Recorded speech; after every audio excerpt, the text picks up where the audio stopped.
Everyone, welcome back. This is part two of the lecture number 7 for the thoraco-lumbar spine. All right, as I was discussing before, the LPO and RPO positions, this will show you the anatomy that's going to be closest to the image receptor. We're going to start with the patient laying supine completely on the table recumbent.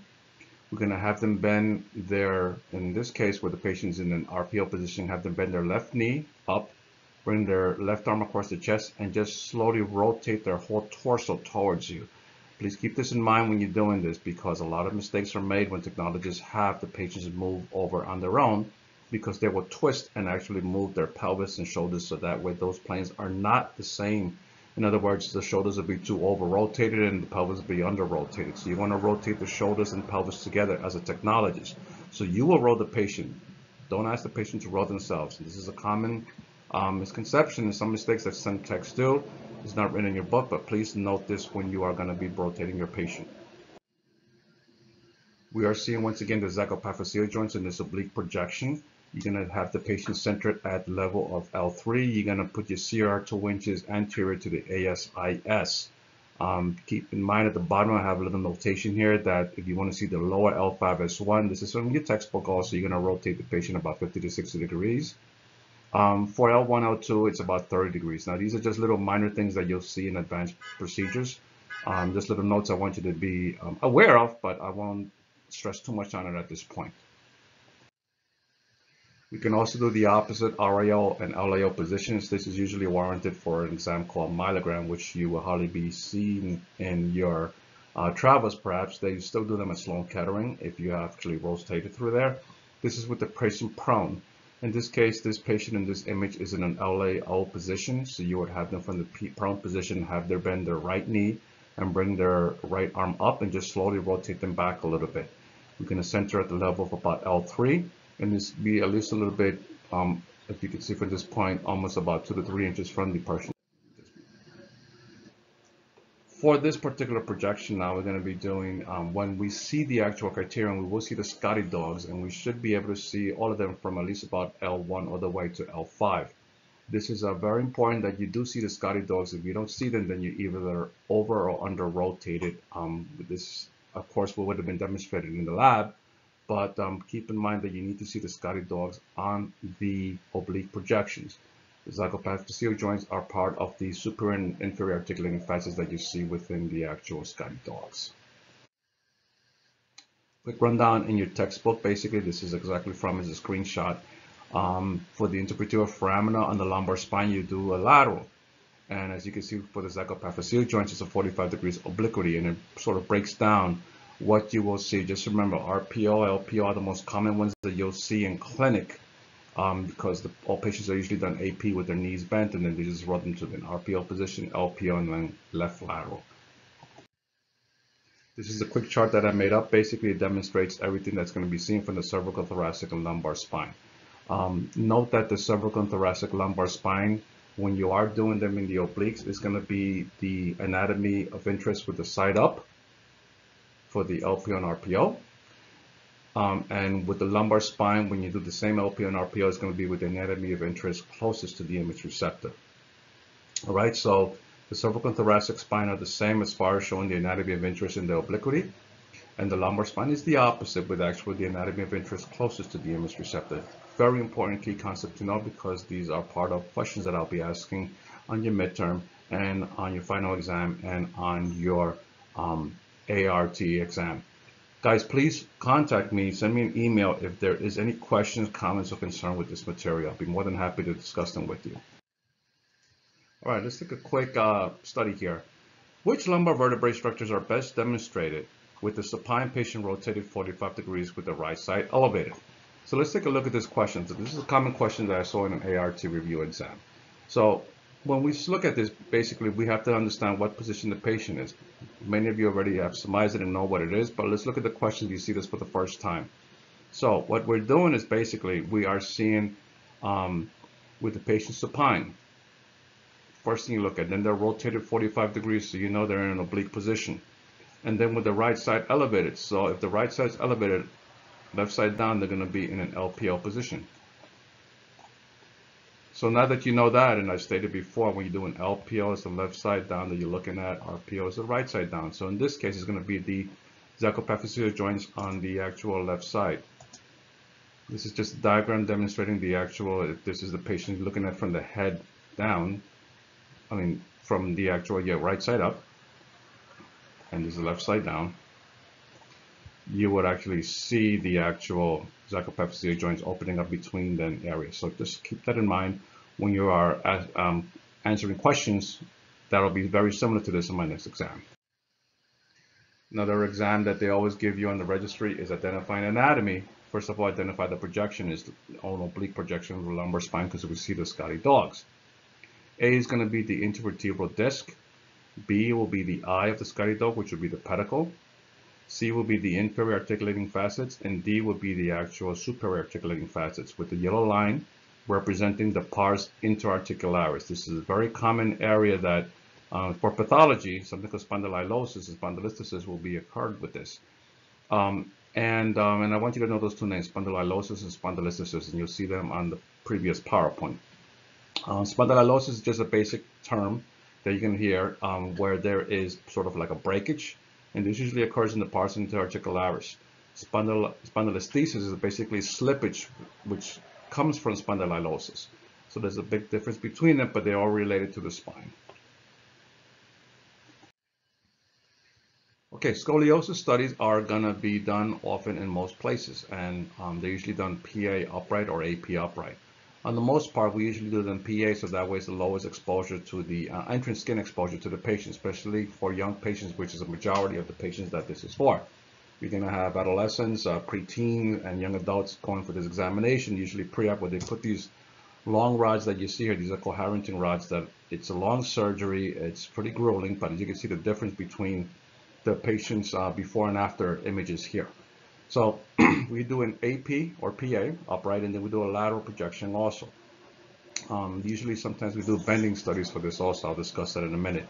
Now, as it's highlighted here, the PA or lateral projection usually amount the degree of the curvature. We always have to stand in because we want to see the extent of the gravity as far as how the person is standing up, and the severity of the scoliosis. It's very hard to see it on the supine. So we're going to have the patient standing up. We're going to make sure that the patient is SID for about 60 to 72 inches. Your book says 40 sometimes. It depends on the equipment and the actual protocol of your facility. So when we do this, basically, we're going to have the patient standing up, both feet together, standing in front of the actual wall bucky if it's done PA. I'm going to use the PA because that's the one that's most commonly used in clinic. So we're going to line the mid-sagittal plane to the center of our CR as long as it's lined up to our bucky. We're going to put the bottom of the image receptor 1 or 2 inches below the iliac crest, because we need to see some of the sacrum all the way up to the past the vertebral prominence. Now, depending on the height and size of the patient, we should be able to at least get the mid-cervical all the way down to the sacrum if possible. Again, they're looking for the extent of the scoliosis. Usually this is in the thoracic area, and it involves the lumbar area as well. So it's more of a thoraco-lumbar x-ray than it is a cervical thoraco-lumbar. But once again, other places may differentiate with that. Now, there is a method called Ferguson method, and it's just a very simple. The Ferguson method will be in your exam. This just applies to scoliosis, and this is where they just put a lift, usually a sandbag or maybe a block that they put under the patient's foot.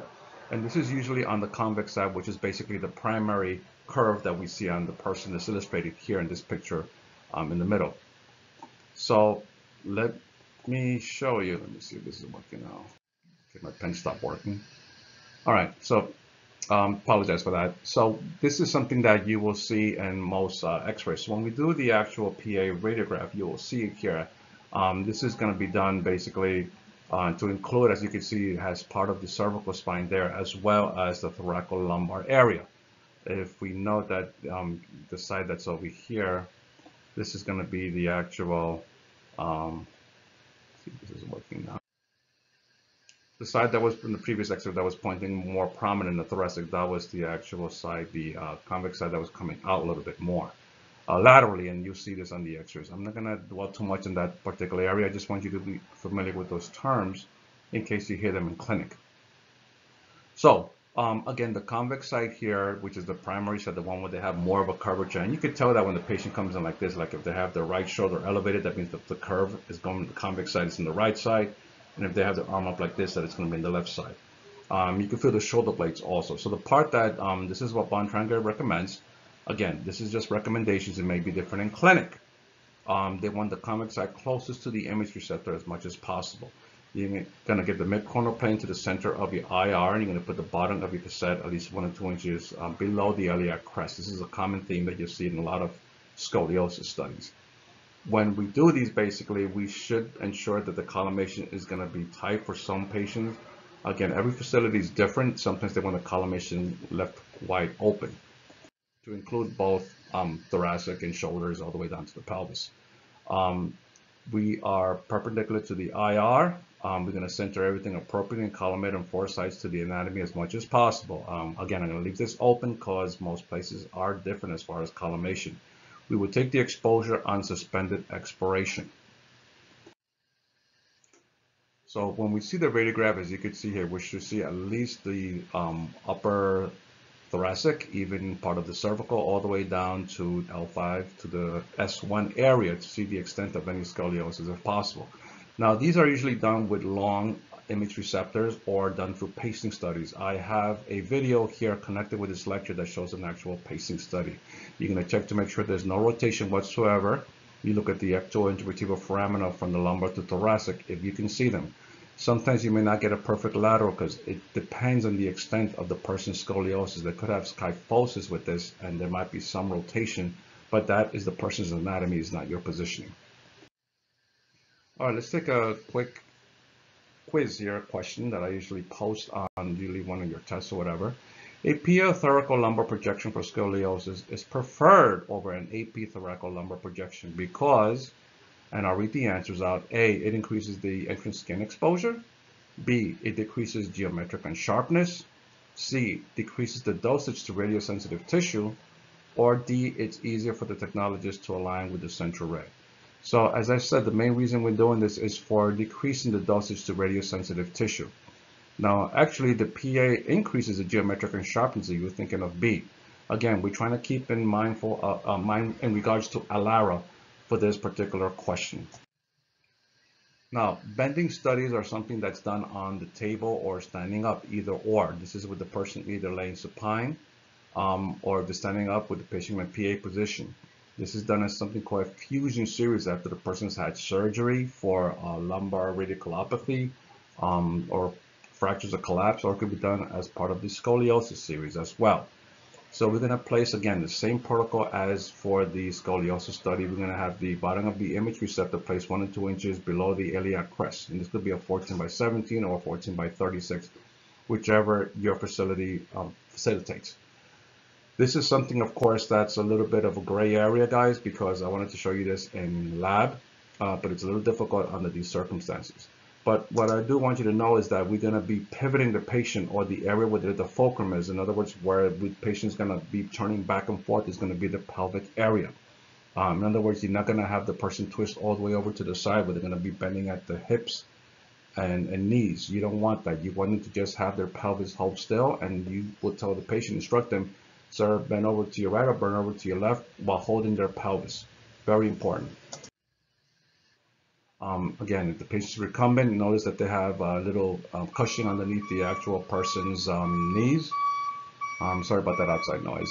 You're going to have that the person CR is perpendicular to the CR and sent to the IR to the CR as well. This is something where you would actually have the person, repeat them on the either right or left side as far as it dictates. And we would take this radiograph on suspended respiration. We're looking at, once again, the full thoraco-lumbar area, mostly in the lumbar area for T11, T12. For this particular, and you should center over wherever the surgery was done in case the patient just has spinal fusion surgery, or if there's a scoliosis studies, you would just open up the collimation and have to include all of the anatomy in question.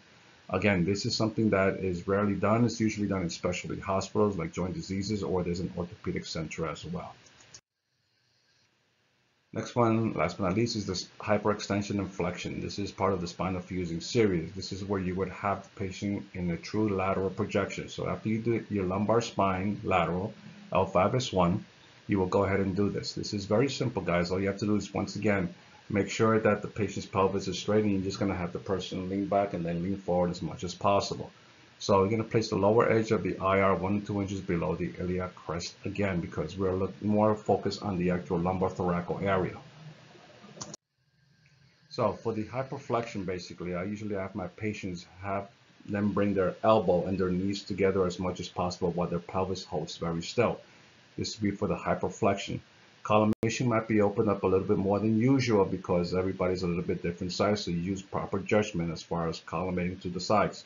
Always collimate within the actual image receptor field. Once that's been done, it's done an exploration again. We do the hyperextension. You could do either one first, whichever is feasible for your patient.